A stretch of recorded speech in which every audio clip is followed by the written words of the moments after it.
నిజామాబాద్ జిల్లాలో మొదటి విడత గ్రామ పంచాయతీ ఎన్నికల పోలింగ్ కట్టుదిట్టమైన ఏర్పాట్ల నడుమ ఉదయం 7 గంటలకు ప్రశాంతంగా ప్రారంభమైంది. వణికించే చలిని సైతం లెక్క చేయకుండా ఓటు హక్కు వినియోగించుకునేందుకు పోలింగ్ కేంద్రాల వద్ద ఉదయం నుంచే ఓటర్లు బారులు తీరారు. జిల్లా ఎన్నికల అధికారి కలెక్టర్ టి వినయ్ కృష్ణారెడ్డి ఎడపల్లి మండలం జానకంపేట ఎంఎస్సి ఫారంలో పోలింగ్ కేంద్రాలను సందర్శించి ఓటింగ్ తీరును, పోలింగ్ ఏర్పాట్లను పరిశీలించారు. కలెక్టర్ వెంట అదనపు డీసీపీ బస్వారెడ్డి ఇతర అధికారులు ఉన్నారు.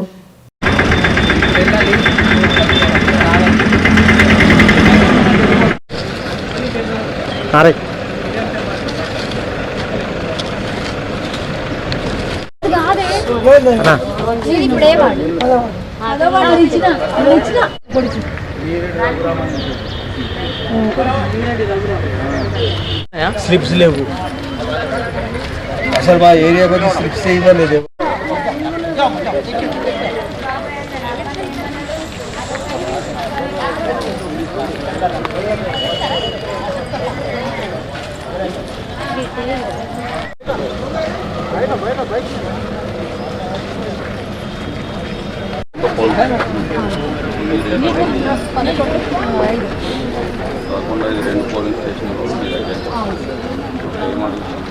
వాళ్ళది ఆధార్ కార్డు తీసుకోవాలంటే వాళ్ళ దగ్గర స్లిప్ ఉంది కదా సార్, స్లిప్ ఇచ్చినాం, అది చూసి రూట్ పంపిస్తున్నాము చెప్తున్నాం సార్.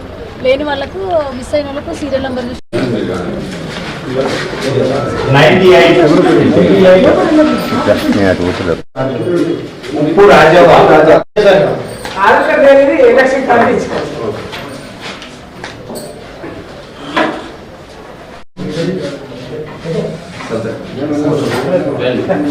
మీరు కూర్చొని చేసుకోండి.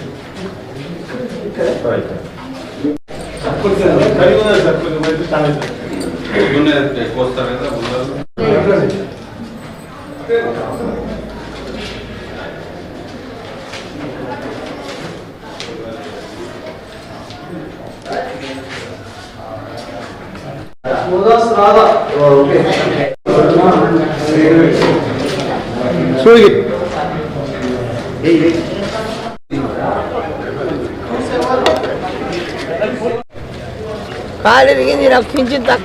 నిజామాబాద్ డిస్ట్రిక్ట్ లోపల ఫేజ్ 1 ఎలక్షన్ గ్రామాల లోపల ప్రశాంతంగా స్టార్ట్ అయింది. సో మనకి 157 గ్రామాలు ఈరోజు ఎలక్షన్ జరుగుతుంది. సో అన్ని గ్రామాల లోపల అరేంజ్మెంట్స్ అన్ని కంప్లీట్ చేసాము. ఎలక్షన్ కూడా 7 గంటలకు పీస్ఫుల్గా ప్రశాంతంగా స్టార్ట్ అయింది. సో మేము 9 o'clockకి 11 o'clockకి 1 o'clock కూడా పోల్ పర్సంటేజ్ తీసుకొని మీడియాకి ఇవ్వడం జరుగుతుంది. సో మధ్యాహ్నం 1 గంటకు కంప్లీట్ అయిపోద్ది. 1ంటికి లైన్లో నిలబడ్డ వాళ్ళందరినీ కూడా టైం ఎంత ఉన్నా సరే మేము అవకాశం కల్పిస్తాం. సో పోలింగ్ ముగిసిన వెంటనే 2 గంటలకు మళ్ళీ అదే ప్రిమిసెస్ లోపల కౌంటింగ్ స్టార్ట్ అవుతుంది. సో కౌంటింగ్ ఒకసారి చిన్న గ్రామాలలో ఒక పోలింగ్ స్టేషన్ లేదా వార్డుకి జరుగుతూ ఉంటుంది. పెద్ద గ్రామాలలో ప్లేసు అరేంజ్ చేసుకొని 2 కానీ 3 కానీ ప్యారలల్గా జరిగేందుకు కమిషన్ పర్మిషన్ ఇచ్చింది. దానికి అనుగుణంగా మేము అరేంజ్మెంట్స్ అన్నీ చేసుకున్నాం. సో కౌంటింగ్ అయిన వెంటనే ఉప సర్పంచ్ ఎలక్షన్ కూడా ఈరోజే జరుగుతుంది. ఏదైనా కోరం లేక ఉప సర్పంచ్ పోస్ట్పోన్ అయితే మేము రేపు ఉప సర్పంచ్ వాటిని కండక్ట్ చేస్తాం.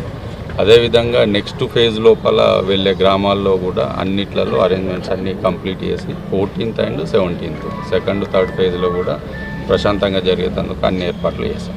సెన్సిటివ్ హైపర్ సెన్సిటివ్ విలేజెస్లో మొత్తము 71 పోలింగ్ స్టేషన్స్ని సెన్సిటివ్గా డిక్లేర్ చేసాం పోలీసు వారి అసెస్మెంట్ ప్రకారము, ప్లస్ ప్రీవియస్ టైం జరిగిన ఓటింగ్ పర్సంటేజ్ ఆధారంగా.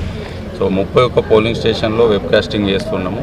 వాటిని మనము నిజామాబాద్ కలెక్టరేట్ నుండి కూడా మానిటర్ చేస్తున్నాం. స్టేట్కి కూడా లింక్ ఇవ్వడం జరిగింది.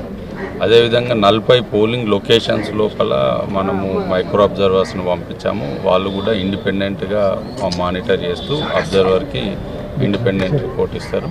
సో మొత్తం 71 ఎక్కడైతే మనం సెన్సిటివ్గా డిక్లేర్ చేసుకున్నామో ఆడ అడిషనల్ మానిటరింగ్ మెకానిజం అనేది పెట్టుకున్నాం. పోలింగ్ పర్సెంటేజ్ పెంచేందుకు సార్ ఎటువంటి చర్యలు?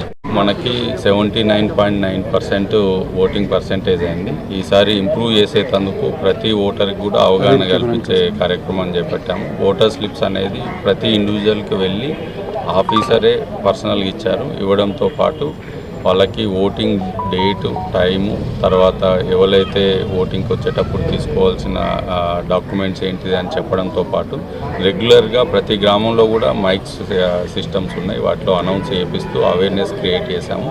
సో ఇప్పటికీ చూస్తుంటే కూడా మంచి ఓటర్ టర్న్అవుట్ వచ్చే అవకాశం కల్పిస్తుంది. మేము మండల్ లెవెల్లో, డిస్ట్రిక్ట్ లెవెల్లో కూడా మానిటర్ చేస్తున్నాము. షార్ప్గా 2 గంటలకు స్టార్ట్ చేయడంతో ఫాస్ట్గా అవుతుంది. లాస్ట్ టైం ఎక్కువ జరిగిన దానికి కారణం ఏంటంటే ఒక్కొక్క దగ్గర ఒక పోలింగ్ స్టేషనే తీసుకుంటాం. సో మేము ఇప్పుడు 2 కానీ 3 కానీ తీసుకుంటున్నాం, సో దట్ ఎలక్షన్ ఫాస్ట్గా కంప్లీట్ చేస్తాం. ఎక్కడైతే కౌంటింగ్ కానీ పోలింగ్ అప్పుడు కూడా కొంత డిలే అని అనిపిస్తుందో, ఎక్కువ మంది వచ్చి ఉంటారో, అక్కడ మన రిజర్వ్ స్టాఫ్ను పంపించేసేసి పోలింగ్ కానీ కౌంటింగ్ కానీ ఫాస్ట్గా అయ్యేటందుకు మెజర్స్. Thank you.